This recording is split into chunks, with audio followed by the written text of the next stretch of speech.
So what's happened now is in Tamil Nadu, most of the temples don't have these bronzes.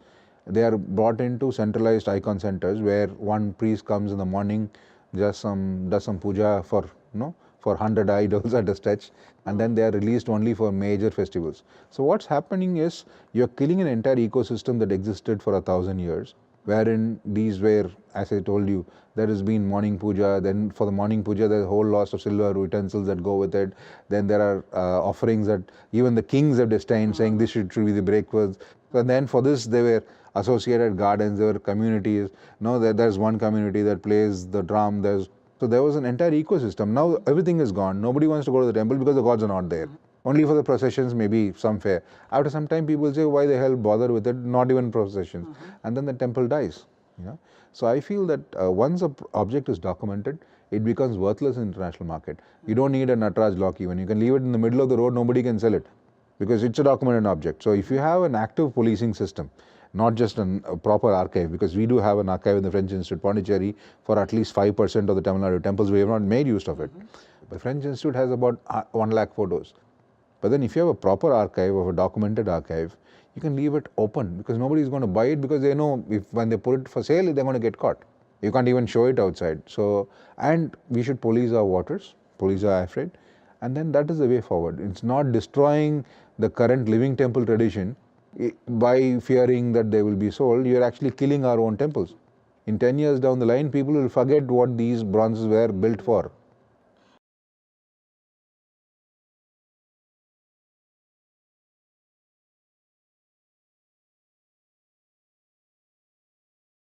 I would say that the proof rests when the trial is complete. Unfortunately, Subhash Kapoor is under trial from 2011. Sanjeevi Ashokan under trial since 2009. He was out on bail, and there was a false media hype saying he was caught after 22 years out. So we've been fed a lot of wrong information. I would say secure a conviction, go after the network, demonstrate with clear deliverables. So he's got a 1-year extension. What is he going to do in that 1 year? And again, I would say that individual is larger than the department is something that, however great or good that man might be, you cannot be an island. And the court have to take cognizance of it, and they have to create an atmosphere where each of these departments work together. And I feel that giving it to CBI is not the right option because one, CBI can take the Kapoor case, for example, selectively, because their resources are also stretched. But yes, there is a lot of cases that can be filed on them across India. But then if you take all the idol smuggling cases of Tamil Nadu, which I hear are about 1,300 so far and growing, most of them are 30 years old from 1980s in Tamil, in each of these district courts in various stages of progression. And I don't think the CBI cannot handle that. So I feel that the current cases have to go, and we also have to be selective what we pick and choose, and the focus has to be in clear low-hanging fruit. And despite all this, I would say, action that we have seen in the, I would say, agenda-driven action, and the agenda has been achieved by this 1-year extension, we have bought back for Tamil Nadu one idol from the Birmingham Museum, which was our effort. Still, we don't know where it was stolen from. We had a robber photo which we matched with the museum acquisition. Even after 7 years, the museum didn't come up and say, I bought it from Kapoor. We exposed them, and they gave it back to India in February. That's it. For Tamil Nadu. There have been 4 more that have... statue. No, I'm talking about from the US. Okay. Again, the Rajaraja statue is not a restitution. It is a seizure pending trial. So I would always say the success is when the case ends. I would say that bringing an idol out of on place is not the end of it. We have to fight the case and win the case, and then that's when. So if you ask us, we've bought back 28. All 28, the owner has given up his rights. So he is surrendering the object to India. In this case, it is not a surrender, it's a seizure. So the case is still ongoing. Yeah. So if you take the Nalanda Buddha, for example, in which we got back, it was a London dealer holding for another third-party object sold in Netherlands. The Netherlands, we stopped the sale. It was brought back to London. The Met Police, in order for the deal, they stuck with the Indian government. They said, it's a good faith purchase. Too many years have passed. We don't want to reveal the name of the dealer, but we will relinquish our right on this object, we are giving it back to India. That's the closure. So that takes a lot of effort, and I would only just, our laurels are on completed cases, and it's not going to be an easy case to complete.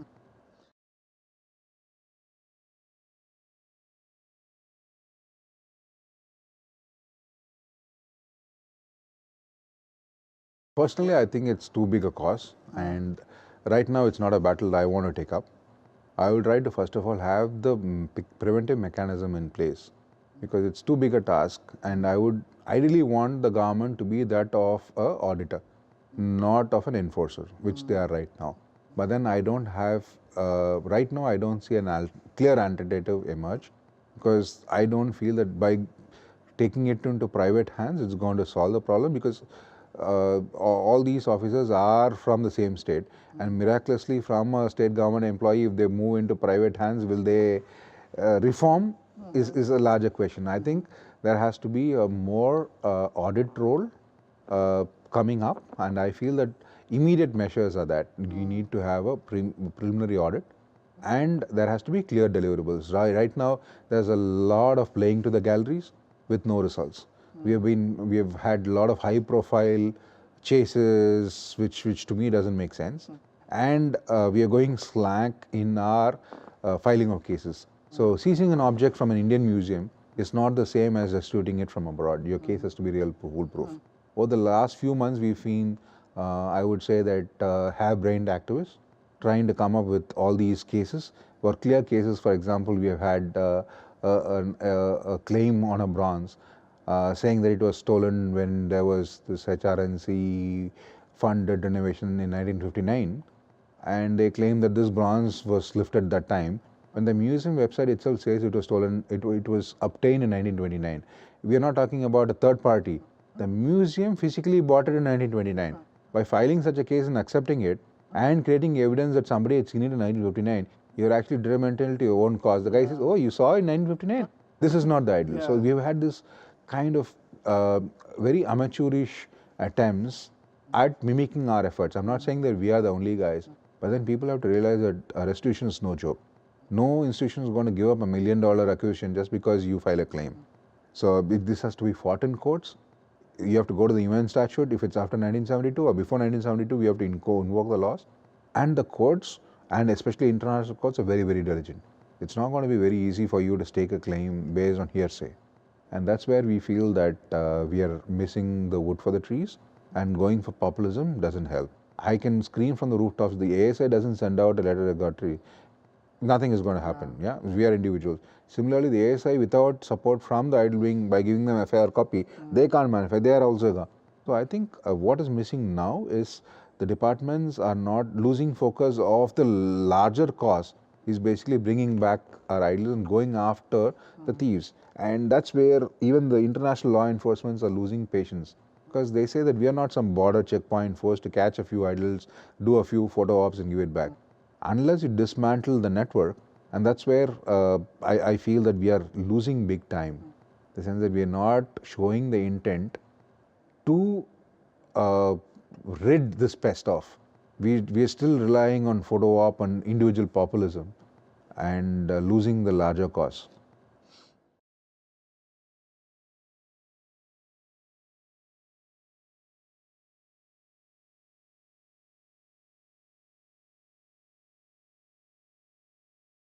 Well, I would say the cause is twofold.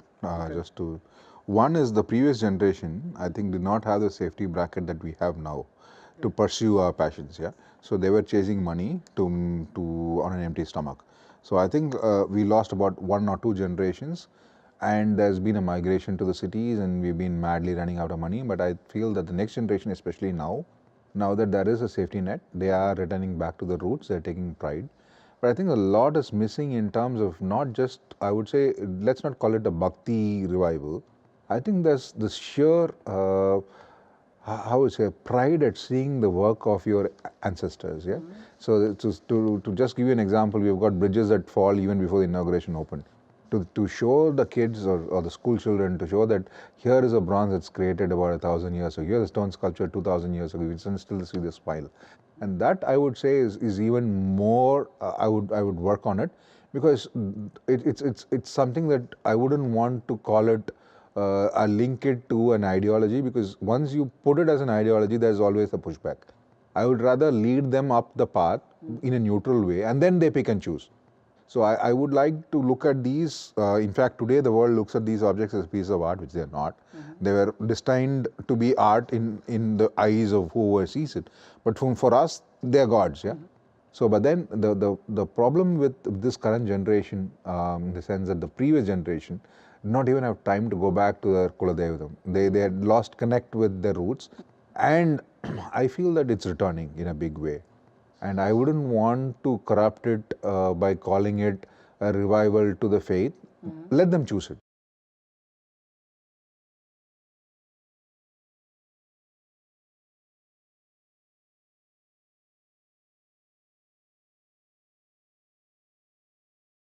I'm just talking at it from my personal view, yeah.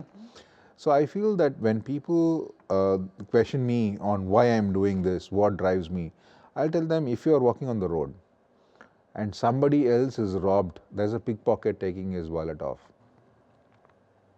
We catch that bugger and give him a dressing down. 10 guys, you don't even know what's happened. And somebody is robbing your gods. I'm not saying even your god, some god, and you don't even care about it. And that apathy is what I want to target. I want to tell them that this is not yours to pick and choose. You cannot say that I don't take care of them, they are better off in a museum in Europe. It's not your property. Your only duty is to safeguard it. It's your ancestral treasure, and pass it to the next generation. The next generation will choose what to do with it, what to decipher, what great king's history they will find out of it, because what lies underneath we don't know. I think that agenda I'd leave it to the next generation. And I don't want, and this is what I accuse this current generation of, the sense that you have overseen under your watch the greatest plunder of your ancestors' wisdom, and you care a damn about it. And that is where I feel that we have failed. Me, meaning I have personally failed in reaching out to India to say that this is the quantum of loot that's happened in your eyes. In plain sight, you have been robbed of so much, and it doesn't even hurt you. Your gods have been openly auctioned, reduced to showpiece curios, and it doesn't even hurt you. And there are people sipping champagne in front of a god and dancing away and posing, and it doesn't even irk you. And that is where I feel that if we are given, and if the media plays a proper role, awareness will come. Yeah? If somebody feels that a villager's angst, I've met villagers who feel really close to it because everything is tied up to them. They feel that once the gods have been stolen, the rains have not come. Whether it is belief, it's something that I believe in. I believe the gods choose the time that they will come back, because I never destined to be in this. I'm just a vehicle. Yeah. So I feel that it's time that they're choosing to come back. They will come back, and once they come back, prosperity will return. You go to a temple for what? Okay, being religious is probably 5%, but then you go in, it clears up your mind, and you come out with good energy, and that is what we are focusing on. And lastly, we don't want people to think that India is impotent. It doesn't care for its treasures, and people openly sell, like if there's a Cambodian antiquity or Greek antiquity and Indian antiquity, they'll rather buy the Indian antiquity because the Indian government didn't care. And this is something that we want to change. We want to say that if you touch an Indian artifact, we are there coming after you.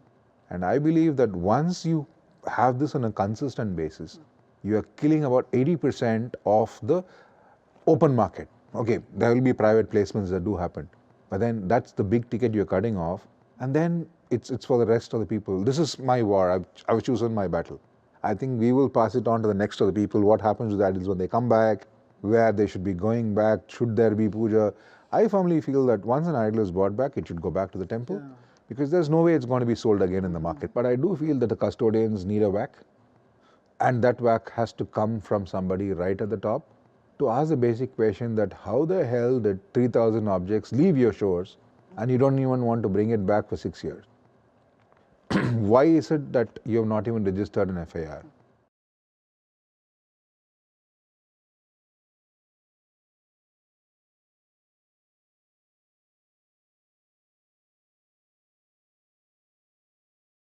First of all, I think whenever you speak to people, it's not a fashion to have a temple vahana in your house or a piece of temple chariot. It's not some decoration. And if you see, most of these guys were in high profile, whatever features in Boat Club Road and all that. And it's surprising that these guys have been in business for 20 years and nobody spoke a word. And I'm sure a lot of them have such objects in their houses. Yeah. So first of all, temple art is not decoration. They are not art. They were meant for worship. I think there has to be sanctity. Our own people have to know that. So it's not fashionable to have a coffee shop with a vahana sitting on the side. It's disgraceful. So let's first have that in place. The second thing is, a lot of people, including the ASA officer you spoke about, say that this is an old case, very difficult. We have proved that a 1961 case can still be successfully tracked. So if during the course of your trips to any temple, if you hear that some site was robbed many years ago, or your grandfather says there was this, we can still go back and search our archives, because we have got published books on temple art. In fact, we have a lead from a 1917 book which we're working on. So we first need to open up old cases. So if in Tamil Nadu specific, there's a lot of these old tales. In fact, we had this case of a Murugan in Tachur, where it was a Pallava 8th century site, where we had about 12 sculptures that were thrown out when they were building a new temple. One of our volunteers went there and sent us the photo. We launched a campaign, 500 people went there. They put a temporary shed, house the idols, and I was telling them at least put a gate. And the guy was shouting, saying that this is a village, nobody can steal. And my guy was basically taking a video from a stand, saying that, Anna, work done. And then there was this old man walking on the side. He was commenting, yeah, you say like this, there was one Muruga which was stolen 10 years ago. Nobody said that, but it was recorded in the camera. And when I was playing it in Singapore, I heard it. And next day I said, go find that old man. No, I saw him walk past. We found the old man said, yes, there was a Muruga that was stolen. And we found a WhatsApp group of that village. And one of them, there was this dentist who had a very small 10-page booklet, small booklet in 2006, which had a photo of this skanda. It was a Pallava period skanda that was robbed. We found it in Kapoor's warehouse and in catalog, sold as a Pandya period Shiva. If we had not known, and if this old man had not said it, we would have never known that this was there. And all this happened over 2 weeks. So that's why I'm saying, keep the rumors open.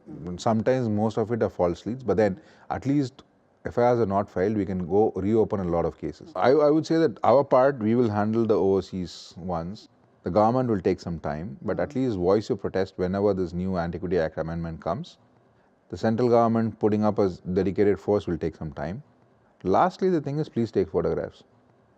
Whatever possible, please take photographs. At least there is a digital imprint. If an object has been stolen fresh, if you have the photograph, just flood the market with the photographs. And today, digital footprints are always there. And we are working with a lot of people. There are blockchain technologies that are coming up.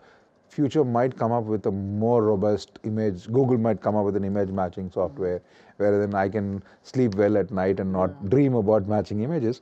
But I feel that slowly it's happening. Long term, I think we need to seriously consider getting, how do I say, creative in technology. I think if there are any experts, you could do with help on image recognition.